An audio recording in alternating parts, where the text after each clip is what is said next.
This is a press statement on the impasse between county governments and Kplc, and also the remarks made against county governments' share of the road maintenance levy fund by members of the National Assembly.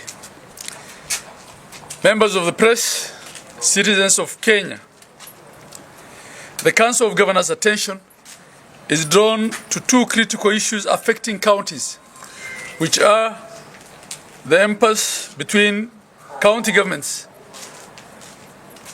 and the Kenya Power and Lighting Company Kplc, and two, remarks made against county government's share of the Road Maintenance Levy Fund RMLF by members of the National Assembly.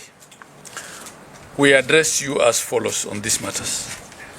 On Kplc engagements with counties, we note with great concern the ongoing impasse between Nairobi County and the Kenya Power and Lighting Company Kplc, which has persisted for several days. While it's unfortunate that the situation has escalated to this extent, it is crucial to highlight the long-standing issue. For a decade, Kplc has wielded unchecked power over counties and other entities, often resorting to abrupt power disconnections without due process or consideration or regard of the broader impact. Kplc has a well-documented history of disconnecting power to critical county institutions, including hospitals, water installations, and sewerage services, severely disrupting operations and endangering lives. However, when the roles are reversed, the company swiftly assumes the position of a victim. This selective application of authority raises serious concerns about fairness and accountability. As a matter of fact, when Kplc switches off power from the county infrastructure, counties are unable to provide service, which also benefits them. Below, I highlight some of the historical cases of power disconnections by Kplc to county facilities. Kisumu County in 2014, power was disconnected, putting lives at risk. The then director, Dr. Ojwang, protested the move, the director of health for Kisumu at the time, but his pleas were ignored. Again, Kisumu County officers in 2019, operations were disrupted when Kplc disconnected power. In Kilifi County, the Kilifi Civil Registration Office was disconnected in July 2023. This facility, which serves over 300 people daily, remained without power for 2 weeks due to a Kplc disconnection. 4. In Mombasa, at the Mombasa General Hospital, power was disconnected in March 2023. Power was cut for several days, endangering the lives of patients. 5. In Homa Bay Town, in Homa Bay County, the town's water intake was also disconnected in 2023. Residents went without water for days after Kplc disconnected water. In Migori County, at the Migori County facilities, in September 2023, power was disconnected, leaving thousands of patients vulnerable. In Busia County, on numerous occasions, government services at the county level were paralyzed. And these are just but a few.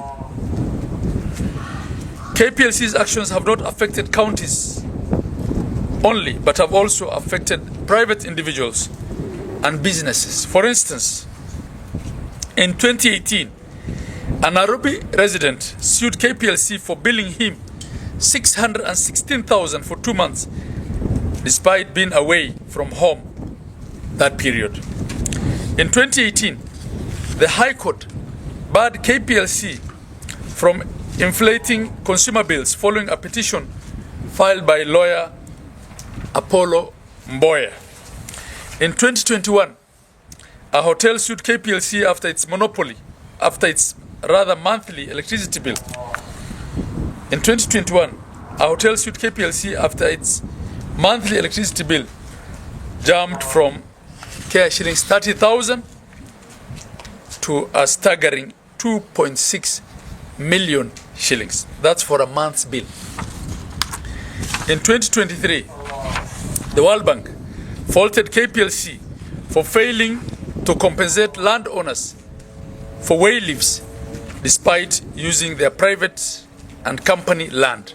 In 2024, Professor Alfred Omenya raised concerns after receiving a Kenya shillings 2.1 million bill for a new power connection.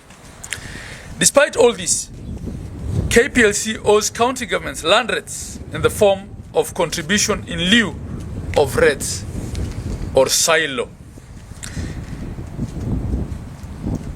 They also owe us way-leave charges, huge water bills, and other levies to the tune of billions of shillings since the inception of devolution. Additionally, KPLC continues to disregard the advisory from the Attorney General and the provisions of Section 57 of the Physical and Land Use Planning Act 2019, which stipulates that a person shall not carry out development within a county without development permission granted by the respective county executive member in charge of land use planning. The standoff that has been witnessed has merely exposed a fraction of the distress that countless Kenyans and institutions have endured for years due to abrupt disconnections by KPLC. We condemn these perennial disruptions and call for a structured approach to dispute resolution between KPLC and its consumers, ensuring that essential services are never jeopardized in the future. It is time for KPLC to reflect on its actions, acknowledge the suffering caused by its practices, and work towards a fair, transparent, and predictable billing and disconnection process. To ensure that we address the issue in the energy sector, the Council of Governors communicated with the Ministry of Energy and Petroleum via a correspondence to raise the aforementioned issues. In this regard, we urge KPLC to utilize the existing intergovernmental mechanisms to resolve any disputes with the county governments, including the issue of settlement of debt.